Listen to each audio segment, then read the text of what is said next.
13ஆம் வசனத்தை வாசியுங்கள். 2 கொரிந்தியர் 16ஆம் அதிகாரம் 13ஆம் வசனம். 1 கொரிந்தியர் 16ஆம் அதிகாரம் 13ஆம் வசனம். விழித்திருங்கள், விசுவாசத்திலே நிலைத்திருங்கள், புருஷராயிருங்கள், இடங்கொள்ளுங்கள், உங்கள் காரியங்கள் எல்லாம் அன்போடே செய்யப்பட கடவது. விழித்திருங்கள், விசுவாசத்தில் நிலைத்திருங்கள். அல்லேலூயா. செய்தி தலைப்பு நிலைத்திருங்கள். நிலைத்திருங்கள். விசுவாசத்துல நம்முடைய ஆண்டவருக்குள்ள நம்ம என்ன செய்ய வேண்டுமா? நிலைத்திருக்க வேண்டும். அல்லேலூயா. அல்லேலூயா. நிலைத்திருந்தால் தான் நம்ம ஆண்டவருடைய ஆசீர்வாதத்தை நம்ம பெற்றுக்கொள்ள முடியும். அல்லேலூயா. நம்ம நிலைத்திருக்க வேண்டும். அதுதான் விசுவாசத்துல நிலைத்திருக்கணும். இந்த விசுவாசத்தினால தான் பழைய பரிசுத்தவான்கள் எல்லாம் வெற்றி பெற்றார்கள். விசுவாசித்ததனால் தான் அவர்கள் விசுவாச வீரர்கள் பட்டியலிலே சேர்க்கப்பட்டார்கள் என்று நம்ம வேதத்தில் பார்க்கிறோம். அதனால தான் வேதம் சொல்லுகிறது நம்ம விசுவாசிக்கணும். ஏசாயா தீர்க்கதரிசியின் புஸ்தகம் 26ஆம் அதிகாரம் 3ஆம் வசனம் சொல்லுகிறது. ஏசாயா 26:3 சொல்லுகிறது. வாசிங்க. ஏசாயா 26:3 வாசிப்பீங்களா?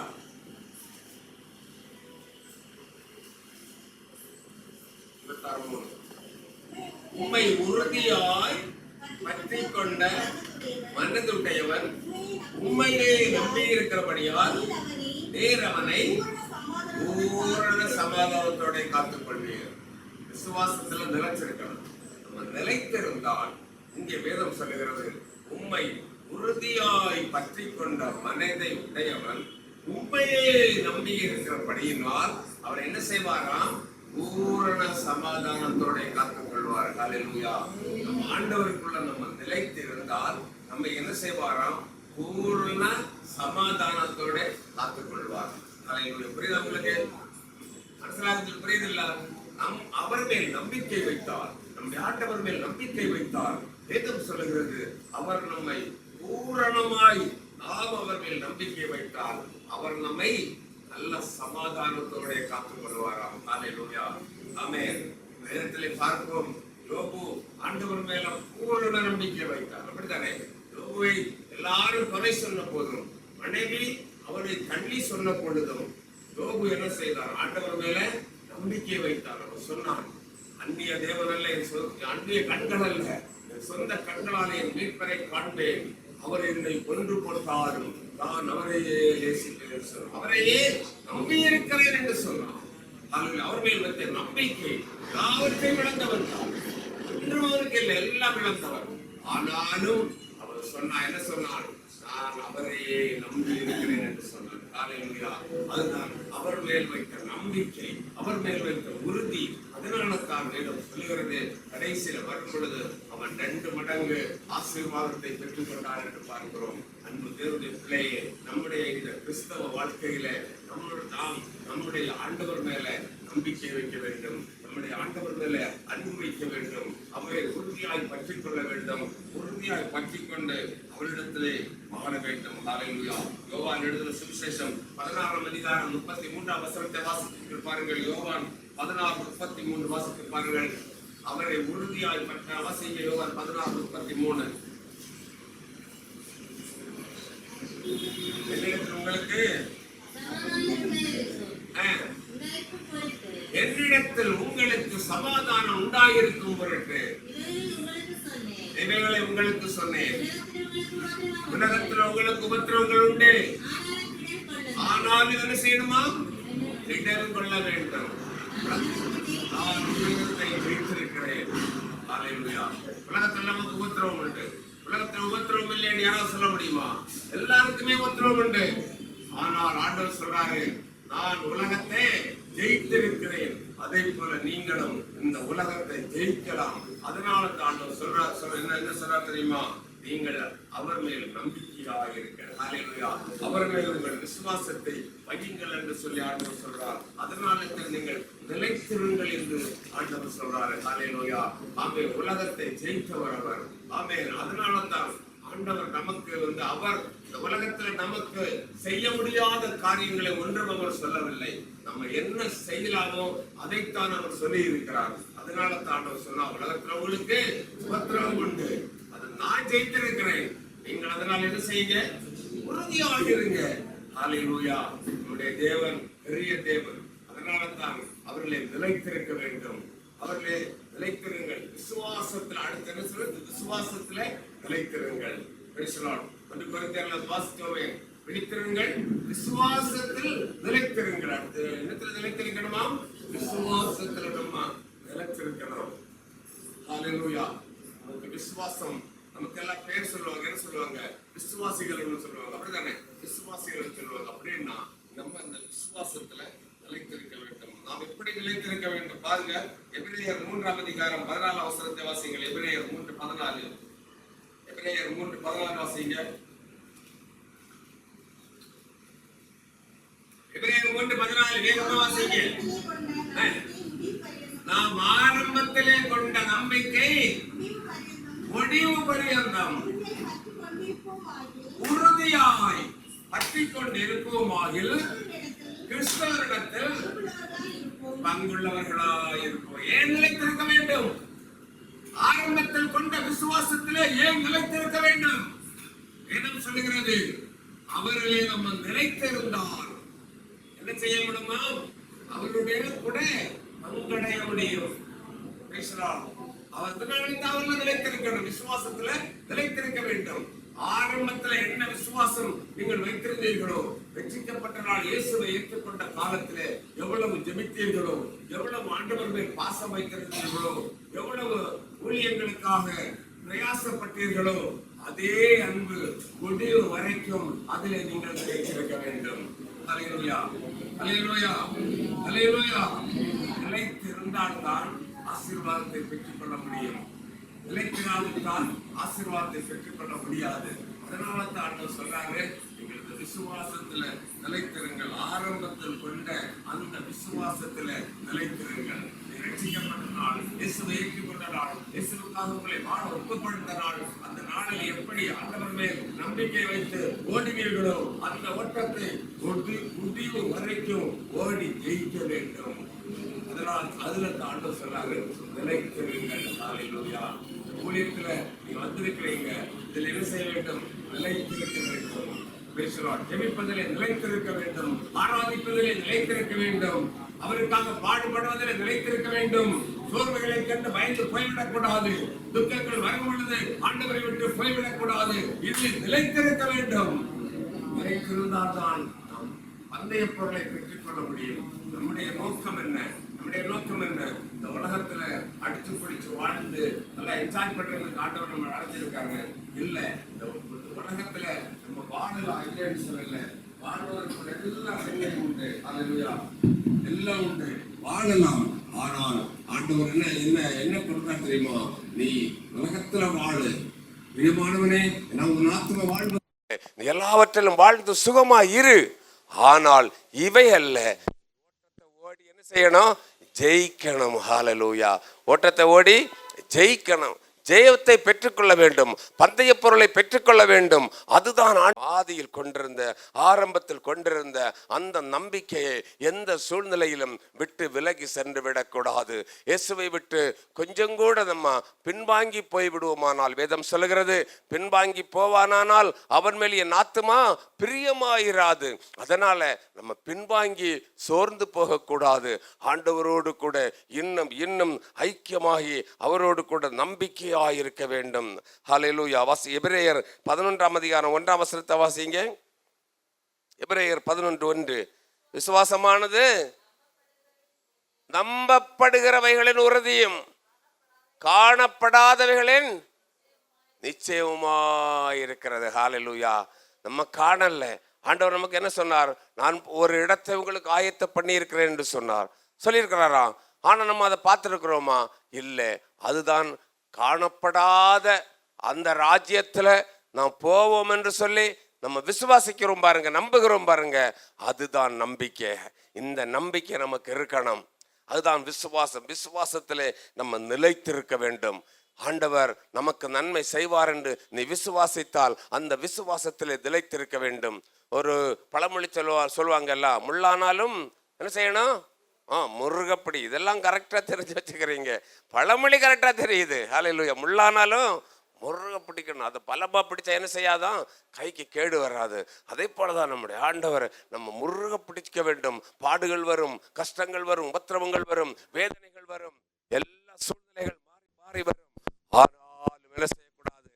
அவரை விட்டு விலகிவிடக் கூடாது. நம்ம பார்ப்போம், சந்திரக் வேச கபேந்திர ஹோம் என்ற வாலிபர்களை பார்ப்போம். அவர்களுக்கு நடந்தது என்ன?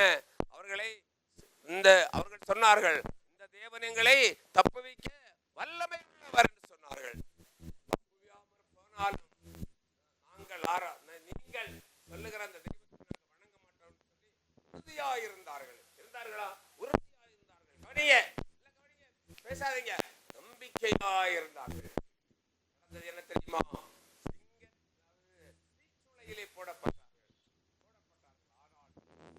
ஆனால் அவர்களை காப்பாற்றினாரா?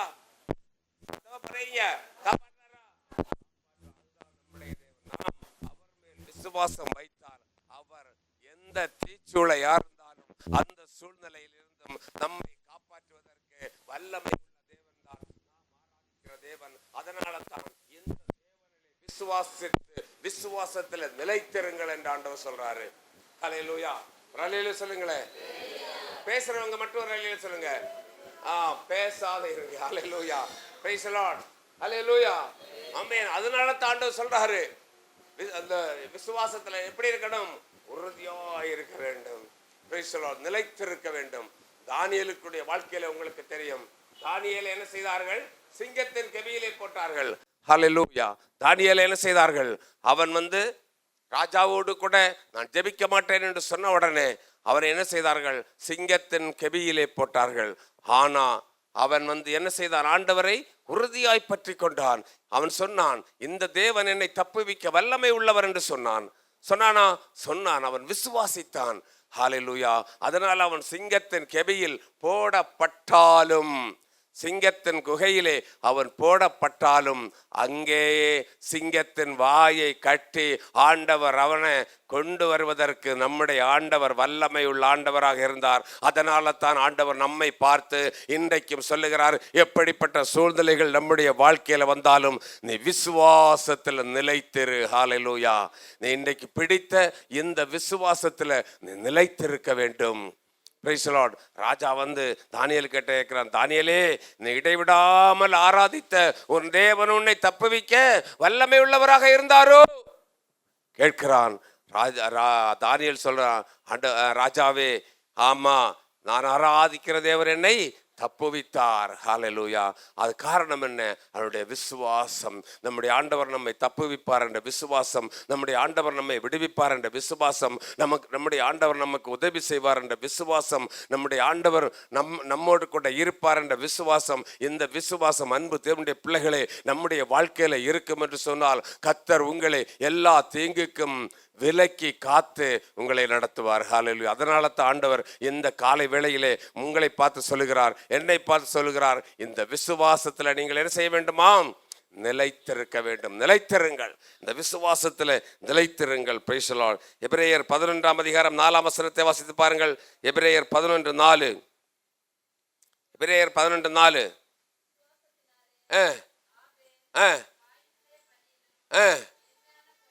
விசுவாசத்தினாலே காயின் ஆபேல் காயினுடைய பலியிலும் மேலான பலியை செலுத்தினான். விசுவாசத்தினாலே. பாருங்க, அவன் விசுவாச வீரர்கள் பட்டியலிலே வந்தான். அவன் விசுவாசத்தினாலே பலி செலுத்தினான். பலி செலுத்தி மேன்மையாக்கப்பட்டான். ஹல்லேலூயா. அன்பு தேவனுடைய பிள்ளைகளே, அவன் விசுவாச வீரர்கள் பட்டியலில் வந்தான் என்று பார்க்கிறோம். அதனால தான் நம்ம என்ன செய்யணும்? விசுவாசம் நமக்கு இருக்கணும். Hallelujah. Amen. Praise the Lord. நம்முடைய விசுவாசத்தை நம்ம குறைத்து விடக்கூடாது.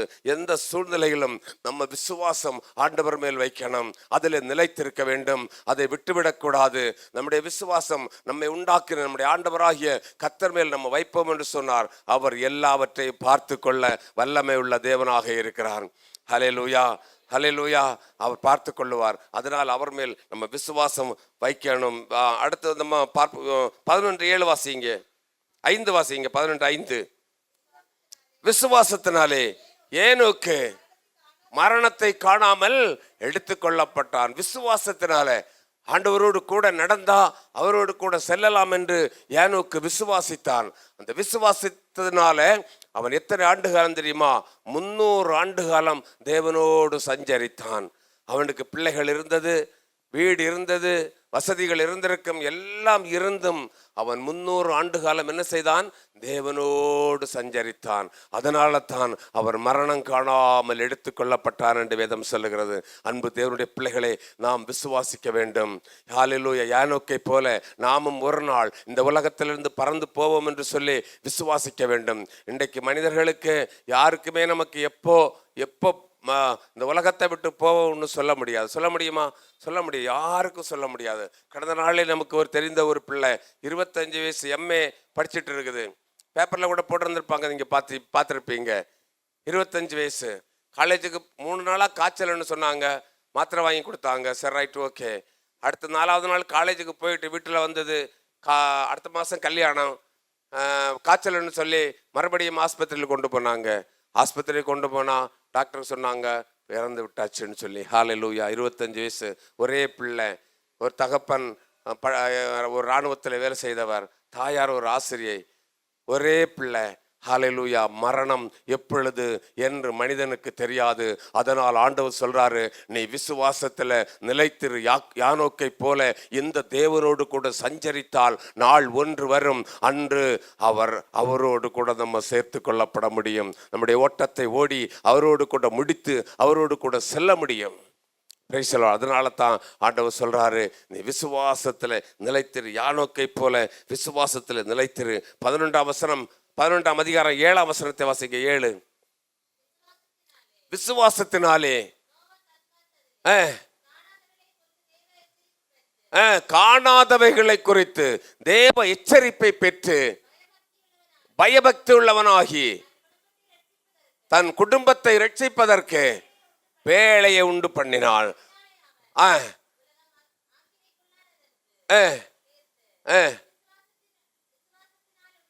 விசுவாசத்தினால் உண்டாகும் நீதிக்கு சுதந்திரவாளியானான். விசுவாசத்தினாலே நோவா கிட்ட ஆண்டவர் சொல்றாரு, நோவாவே, இந்த தேசத்துல பெரிய மழை வரப்போகிறது, வெள்ளம் வரப்போகிறது, எல்லாரும் அழிந்து போக போகிறார்கள். நீ ஒரு பேழையை உண்டு பண்ணு, பேழையை உண்டு பண்ணு.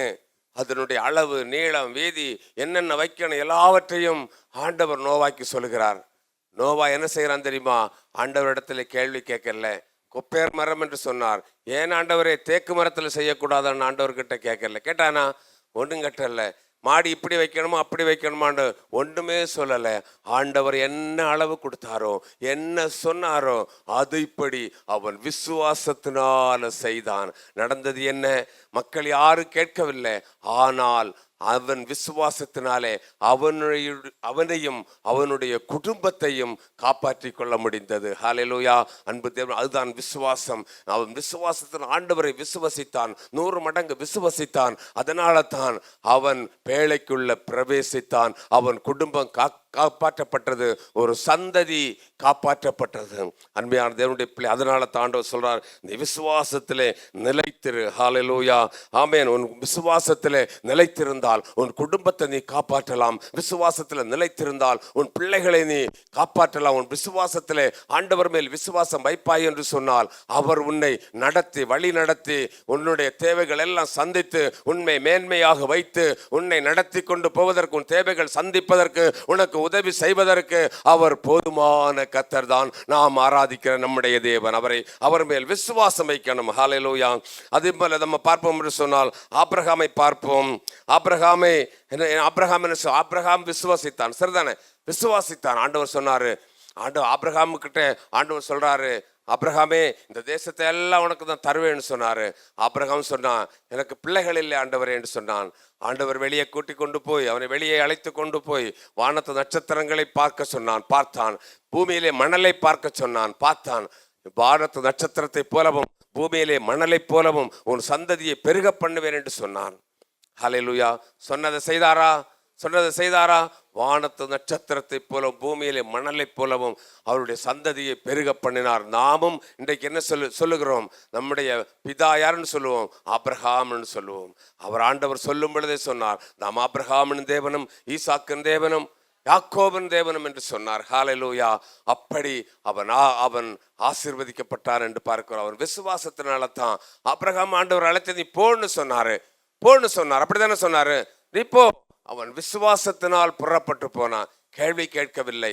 நம்ம கேள்வி கேட்கிறோம். ஆண்டவர் கேட்ட ஒவ்வொரு காரியத்தையும் கேள்வி கேட்கிறோம். நம்ம வீட்டுல கேள்வி கேட்கிறோம், வெளியில கேள்வி கேட்கிறோம், எல்லா இடத்துலையும் கேள்வி கேட்கிறோம். சரிதானே? அதனால தான் சில வேளைகளிலே நம் ஆசீர்வாதத்தை பெற்றுக்கொள்ள முடியாமல் போய்விடுகிறது. நம்ம ஆண்டவரிடத்துல கேள்வி கேட்கக்கூடாது. ஆபிரகாம் சொன்ன உடனே அவன் கீழ்ப்படிந்து அவன் அறியாத தேசத்தை நோக்கி பயணமானான். அன்பு தேவனுடைய பிள்ளையே, ஆண்டவர் நம்மை இன்றைக்கு அழைத்திருக்கிறார். நம்மை கூட்டி வந்து இங்கு சேர்த்திருக்கிறார். எதற்கு? உனக்கும் எனக்கும் அவர் வாக்கு சொன்ன அந்த ராஜ்யத்திலே நம்மை சேர்த்து கொள்வதற்காக. நான் உங்களுக்கு ஆயத்தம் பண்ணி வைத்திருக்கிற ராஜ்யத்திலே நீங்கள் வர வேண்டும் என்பதற்காக அவர் நமக்கு வாக்கு கொடுத்து நம்மை அழைத்திருக்கிறார். அழைத்தவர் உண்மையுள்ளவர், அந்த தருவார். அதனால என்ன செய்யணும்? அதை விசுவாசத்தோடு நடக்க வேண்டும். எபிரேயர் 11:8-9 வாசிங்க.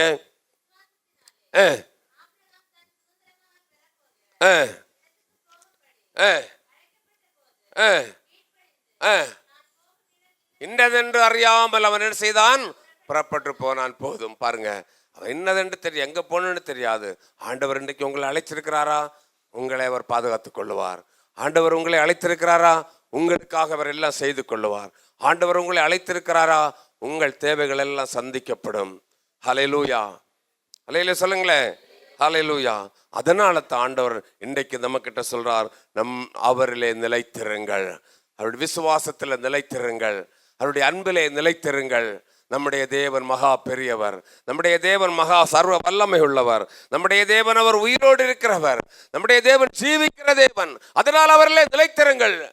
ஆபிரகாமின் தேவனும் ஈசாக்கின் தேவனும் யாக்கோபின் தேவனும் ஆகிய முற்பிதாக்களின் தேவன் நம்மோடு கூட இருக்கிறார். அதனால நீங்கள் நிலைத்திருங்கள். ஹல்லேலூயா. இப்படி நம்ம நிலைத்திருப்போம்.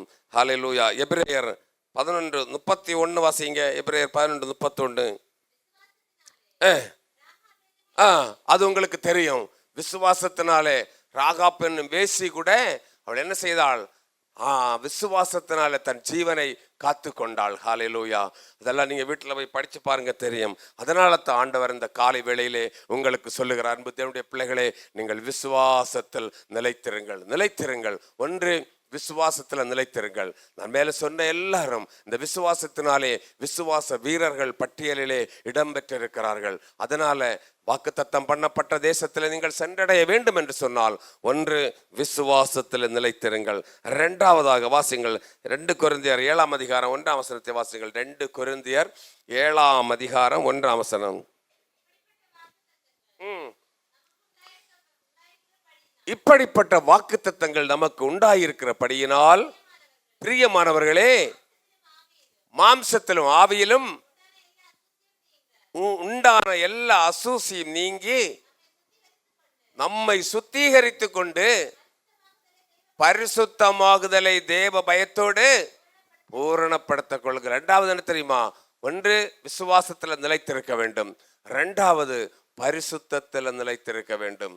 நமக்கு இப்படிப்பட்ட வாக்குத்தத்தங்கள். இப்படிப்பட்ட வாக்குத்தத்தம் என்ன? பரலோகம் உண்டு என்றும், நான் வந்து மறுபடியும் உங்களை சேர்த்துக் கொள்வேன் என்றும் ஆண்டவர் நமக்கு சொல்லி இருக்கிறார். ஒருவேளை நம்ம மரித்து போனால் எக்காலம் கேட்கும் பொழுது நம்ம எழும்புவோம். உயிரோடு இருந்தால் நம் மர்வமாக்கப்படுவோம். எப்படிப்பட்ட 2 ஒன்று கட்டாயம் நம்முடைய வாழ்க்கையில, எல்லா மனிதனுடைய வாழ்க்கையில சம்பவிக்கும். இது சம்பவிக்கும் பொழுது நாம் அவரோடு கூட போவோம் என்று சொன்னால், கைகளால் கட்டப்படாத அந்த கனமான வீட்டிலே, ஹல்லேலூயா, பவுல் சொன்னானே, நல்ல போராட்டத்தை போராடினேன், ஓட்டத்தை முடித்தேன், விசுவாசத்தை காத்து கொண்டேன் என்று சொன்னானே, இனி ஜீவகிரீடம் எனக்கு வைக்கப்பட்டிருக்கிறது என்று சொன்னான். ஹல்லேலூயா. அந்த தேசத்தை நோக்கி நான் ஓடிக்கொண்டிருக்கிறேன் என்று சொன்னான். அந்த தேசத்திற்காக இந்த உலகத்தில் உள்ள எல்லாவற்றையும் நான் சப்பென்றும் குப்பை என்றும் விட்டுவிட்டேன் என்று சொன்னான். அந்த தேசத்தை ஆண்டவர் நமக்கு வாக்கு கொடுத்திருக்கிறார்.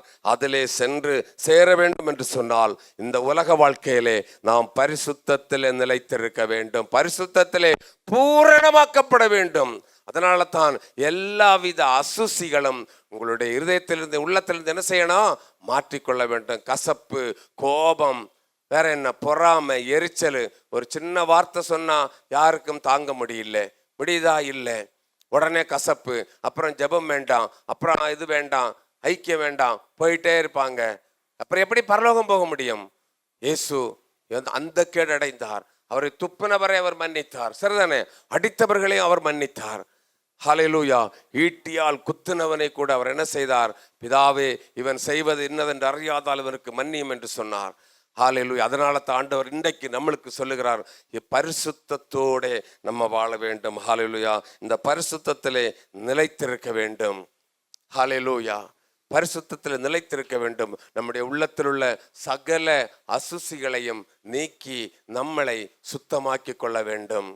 பரிசுத்தம் இல்லாமல் ஒருவனும் தேவனை தரிசிக்க முடியாது என்று சொல்லி வேதம் சொல்லுகிறது. பரிசுத்தம் இல்லாமல் ஒருவனும் அவரை தரிசிக்க முடியாது என்று வேதம் சொல்லுகிறது. அதனால தான் விசுவாசத்தில் நிலைத்திருங்கள், இரண்டாவது பரிசுத்தத்தில் நிலைத்திருங்கள். யோவான் 16ஆம் அதிகாரம் 33ஆம் வசனத்தை வாசியுங்கள். யோவான் 16:33. வேகமாக. என்னிடத்தில் உங்களுக்கு சமாதானம் உண்டாயிருக்கும் பொருட்டு இவைகளை உங்களுக்கு சொன்னேன். உலகத்தில் உங்களுக்கு உபத்திரவங்கள் உண்டு, ஆனாலும் திடன் கொள்ளுங்கள், நான் உலகத்தை ஜெயித்திருக்கிறேன். ஹல்லேலூயா. உலகத்தில் உங்களுக்கு உபத்திரவங்கள் உண்டு, நமக்கு உபத்திரவங்கள் உண்டு, போராட்டம் உண்டு, பிரச்சனைகள் உண்டு. இல்லாத மனுஷனே இல்லை. ஹல்லேலூயா. ஆனா ஆண்டவர் எல்லாம் ஜெயித்திருக்கிறார். சிலுவையில் நமக்காக ஜெயித்திருக்கிறார். அதனால நீங்க என்ன செய்ய வேண்டுமாம்? தைரியமா இருக்க வேண்டும். ஒரு அலையில சொல்லுங்களேன், ஒரு அலையில சொல்லுங்களேன், ஒரு ஹல்லேலூயா. அதனால இந்த உபத்திரவங்கள்ல நம்ம தைரியமாக இருக்க வேண்டும். Praise the Lord. உபத்திரவத்தை கண்டதும் பயந்து விடக்கூடாது. கர்த்தர் எல்லாவற்றையும் ஜெயித்ததினால் இவற்றை ஜெயிக்க உள்ள கிருபை நமக்கு தருவார். அதனால தான் வேதம் சொல்லுகிறது, நீங்கள் பரிசுத்தத்திலே நிலைத்திருங்கள் என்று சொல்லி. ஹல்லேலூயா. அடுத்து மூன்றாவதாக யோசுவாவின் புஸ்தகம் 1ஆம் அதிகாரம் 7ஆம் வசனத்தை வாசியுங்கள். யோசுவா 1:7. யோசுவா 1:7. யோசுவா 1:7.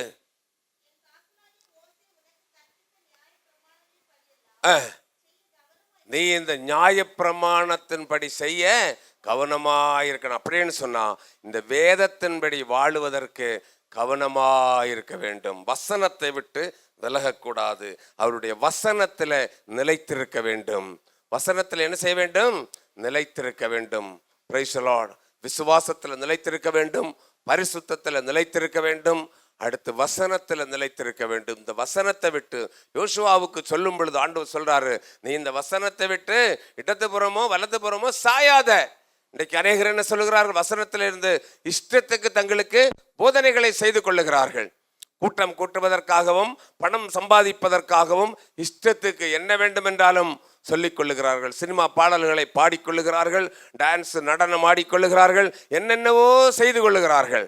எதற்கு? தங்கள் பக்கம் ஜனங்களை இழுப்பதற்கு தவறான போதனைகளை சொல்லுகிறார்கள். ஹல்லேலூயா. அன்பு தேவனுடைய பிள்ளையே, ஆனால் நீ வாக்குத்தத்தம் பண்ணப்பட்ட கானான் தேசத்துக்குள்ள பிரவேசிக்க வேண்டும் என்று சொன்னால் யோசுவாவோ கூட தேவனாகிய கர்த்தர் சொல்லுகிறார், நீ இந்த வசனத்தை விட்டு இடது பக்கமோ வலது பக்கமோ சாயாத. சாஞ்சா நீ போக முடியாது. ஹல்லேலூயா. அதனால தான் இந்த வசனத்தை தவிர வேறொன்று நமக்கு இல்லை. இதுதான் நமக்கு ஆதாரம். ஹல்லேலூயா. இது வேதம் சொல்லுகிற. இதுல இருந்து ஒருத்தன் ஒன்று கூட்டவோ குறைக்கவோ கூடாது. கூட்டினாலும் குறைச்சாலும் இதுல சொல்லப்பட்ட சாபங்கள் எல்லாம் அவனுக்கு வந்து சேரும். அதனால தான் இந்த வசனத்தின்படி நம்ம வாழ வேண்டும். ஹல்லேலூயா. இது வலது பக்கம் இடது பக்கம் சாயாதே என்று ஆண்டவர் சொல்லு. 6ஆம் வசனத்தை வாசிங்க. வல்லங்குண்ட திடமனதாயிரு, கொடுப்பேன் என்று சொன்ன தேசத்தை நான் உனக்கு கொடுப்பேன். அதனால வலது பக்கம் இடது பக்கம் சாயாத. 8 வாசிங்க. 8. இந்த பாருங்க, இந்த பைபிள் உங்களுக்கு என்ன விட்டு பிரியக்கூடாது? வாயை விட்டு பிரியக்கூடாது. இப்ப நம்ம எல்லாரும் அதிகமா எதை நேசிக்கிறோம்? சொல்லுங்க. செல்போன் தானே. தலைக்கு பக்கத்திலேயே செல்போன் தான் இருக்கும், கைக்கு பக்கத்துல. ராத்திரி தூக்கத்திலையும் அதை அப்படியே தொட்டு பார்க்குறோம். ஹல்லேலூயா. காலையில் எழும்பின உடனே ஃபர்ஸ்ட்ல வாட்ஸ்அப்பை தான் பார்க்குறோம், கூட்ஸப்பை தான் பார்க்குறோம், சரிதானே? அதானே பார்க்குறோம். ஹல்லேலூயா. அன்பு தேவனுடைய பிள்ளைகளே, வேதம் சொல்லுகிறது, இந்த வசனத்தை விட்டு நீ விலகாத. இந்த வசனத்தை விட்டு விலகினா இந்த உலகத்துல நீ ஆசீர்வாதத்தை பெற்றுக்கொள்ள முடியாது.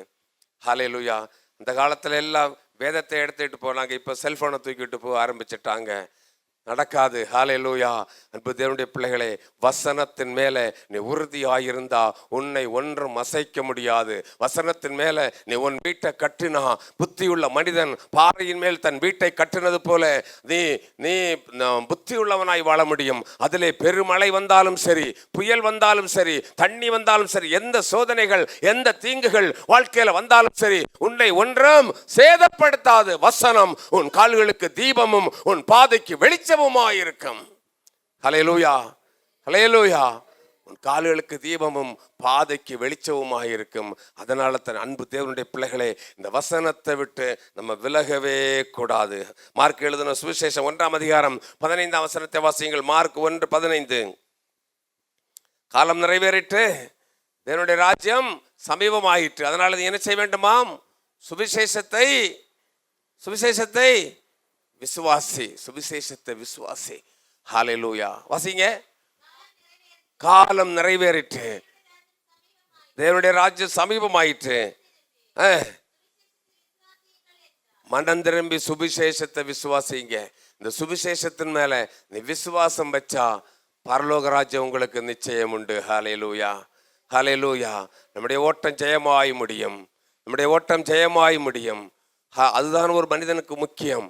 ஒரு விசுவாசி என்று சொல்லப்படுகிறவனுக்கு முக்கியம் அதுதான். அதனால தான் ஆண்டவர் சொன்னார், விழித்திருங்கள், விசுவாசத்தில் நிலைத்திருங்கள் என்று சொல்லி. நம்ம விழித்திருக்கணும். ஹல்லேலூயா. விசுவாசத்தில் நிலைத்திருக்கணும், பரிசுத்தத்தில் நிலைத்திருக்க வேண்டும், அவருடைய வசனத்திலே நிலைத்திருக்க வேண்டும். ஹல்லேலூயா. அவருடைய வசனம் உங்களை வழி நடத்தும். அவருடைய வசனம் உங்கள் கால்களுக்கு தீபமாயிருக்கும். அவருடைய வசனம் நமது பாதைக்கு வெளிச்சமாயிருக்கும். அவருடைய வசனம் நம்மை உயிர்ப்பிக்கும். Price the Lord. அவருடைய வசனத்தின்படி வாழ்ந்து பாருங்க. வசனத்தை நீங்க தியானிச்சு பாருங்க. ஒவ்வொரு நாளும் நீங்க புது புது புது சந்தோஷத்தை பெறுவீர்கள். புதிய அனுபவமாக இருக்கும். அதனால தான் ஆண்டவர் சொன்ன யோசுவா கிட்ட சொன்னாரு, இந்த வசனத்தை விட்டு இடது பக்கம் வலது பக்கம் சாயாமல் இருந்தால் நான் வாக்குத்தத்தம் பண்ணின பாலும் தேனும் ஓடக்கூடிய தேசத்துல உன்னை கொண்டு போய் சேர்ப்பேன், அதை நீ ஜனங்களுக்கு பங்கிட்டு கொடுப்பாய் என்று ஆண்டவர் சொன்னார். யோசுவா அதை செய்தான். அதனால தான் அவன் கானானுக்குள்ள போனான். அந்த தேசத்தை மற்றவர்களுக்கு பங்கிட்டு கொடுத்தான். ஹல்லேலூயா. அன்பு தேவனுடைய பிள்ளைகளே, அதனால தான் ஆண்டவர் நம்மை அழைத்தது அவருடைய கானானுக்காக, பரம கானானுக்காக. அந்த கானானில் பிரவேசிக்க வேண்டும் என்று சொன்னால் நீ இந்த வசனத்தை விட்டு இடது பக்கம் வலது பக்கம் சாயாத. Price the Lord. அடுத்தபடியாக 4ஆவதாக ஒரு காரியத்தை கூட சொல்லி நான் முடித்து விடுகிறேன். சங்கீதம் 27:14. சங்கீதம் 27:14 வாசிங்க. கர்த்தருக்கு காத்திரு, அவர் இருதயத்தை ஸ்திரப்படுத்துவார். அடுத்து என்ன செய்ய வேண்டும்?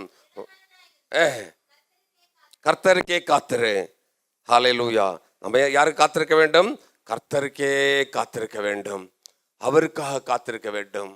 10 கன்னிகைகள் 5 பேர் எப்படி ஆண்டவருக்காக காத்திருந்தார்களோ அதை போல நாமும் அவருக்காக காத்திருக்க வேண்டும்.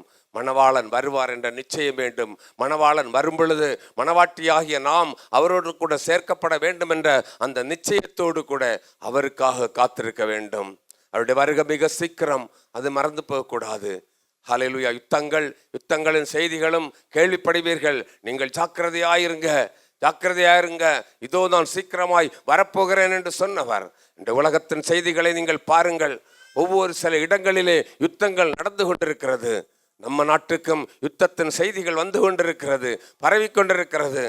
யுத்தம் வந்தால் என்ன நடக்கும் என்று சொல்லி யாருக்கும் சொல்ல முடியாது. ஹல்லேலூயா. நாம் உயிரோடு இருப்போமோ இல்லையோ என்று யாருக்கும் சொல்ல முடியாது. அதனால தான் நான் ஆரம்பத்திலே ஜெபித்தோம், இந்த தேசத்திலே சமாதானம் உண்டாக்கும் ஆண்டவரே என்று சொல்லி அது அவருடைய வருகைக்கு மிக சமீபம். இவைகளை எல்லாம் பார்க்கும் பொழுது ஆண்டவராகிய இயேசு கிறிஸ்து சீக்கிரம் வரப்போகிறார் என்று அர்த்தம் நீங்கள் புரிந்து கொள்ள வேண்டும். அவருடைய வருகை மிக சீக்கிரம். அதனால் என் அன்பு தேவனுடைய பிள்ளைகளே, நாம் என்ன செய்ய வேண்டும்? நமது ஆண்டவரில் நிலைத்திருங்கள்.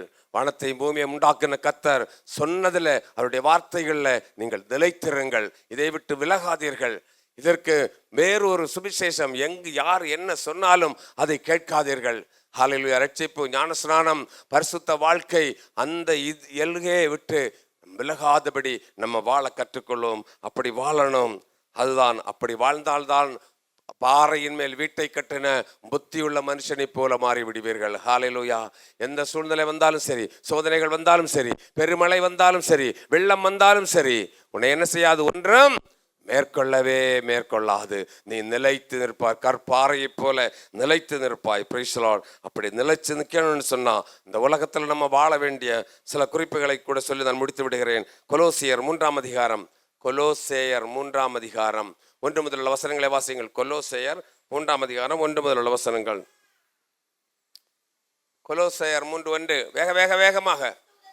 நீ கிறிஸ்துவுடனே கூட எழுந்ததுண்டானால்,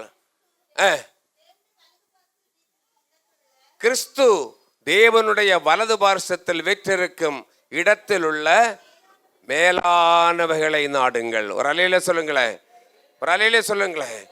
பூமிக்குரியவைகளை அல்ல, ஆண்டவர் சொல்றாரு மேலானவைகளை நாடுங்கள். Price the Lord. வாசிங்க.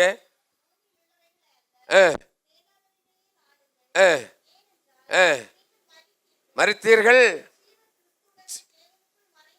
ஜீவன் கிறிஸ்துவுடனே கூட தேவனுக்குள் மறைந்திருக்கிறது. அதனால என்ன செய்யணும்? அந்த வசனங்களை எல்லாம் நீங்க வீட்டில் போய் வசித்து பாருங்க. கசப்புகள், கோபங்கள், சகல அசூசிய வாசிங்க. அந்த 2 வசனத்தை கூட வாசிச்சு விடுங்க.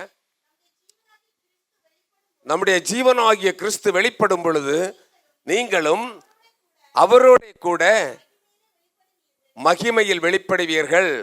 ஆகையால் விபச்சாரம், அசுத்தம், மோகம், துர்ரீச்சை, விக்கிரக ஆராதனை, பொருளாசை இவைகளை பூமியில் உண்டு பண்ணுகிற உங்கள் அவயவங்களை அழித்து போடுங்கள். நீங்க மீதி எல்லாம் வீட்டில் கொண்டு போய் வாசிச்சு பாருங்க. இவைகளை எல்லாம் விட்டு நம்ம வாழுவோம் என்று சொன்னால் எக்காலம் கேட்கும் பொழுது அவரோடு கூட நம்ம எடுத்துக்கொள்ளப்படுவோம். ஹல்லேலூயா. விசுவாசத்தில் நிலைத்திருங்கள், பரிசுத்தத்தில் நிலைத்திருங்கள், அவருடைய வசனத்தில் நிலைத்திருங்கள். ஆமேன். ஹல்லேலூயா. நம்முடைய ஆண்டவருக்குள்ள நிலைத்திருங்கள். இப்படி நிலைத்திருந்தால் அவருடைய வலது பார்சத்தில் நீங்கள் வீற்றிருக்கலாம். எல்லாரும் இந்த வார்த்தையை தான் முடித்துக் கொள்கிறேன்.